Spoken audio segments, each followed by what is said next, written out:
आप सबके होली के हार्दिक और मांगलिक शुभकामना। आज बैकुंठपुर में हमने के शो रहा भैया के, और देखिए पूरा टीम, पूरा म्यूजिशियन टीम के साथ प्रेमी भैया, सोनू भैया, पूरा टीम बा।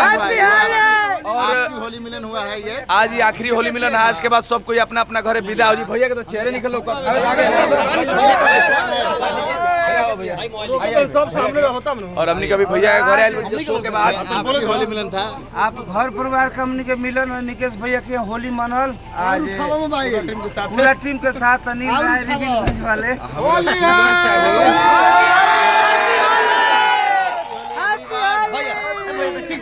अब ऐसे से हमने के अपना अपना घरे जाए। अभी हमने के छपरा जिले में बानी जाए अनिल राय जी के और भैया के घर पे पूरा एकदम प्रेमी परिवार हैप्पी होली। तो आप सब भी होली मनाई, शांति से मनाई, प्यार से अपना अपना फैमिली संग होली मनाई। और ये होली में कसम खाई कि नशा मत करी, नशा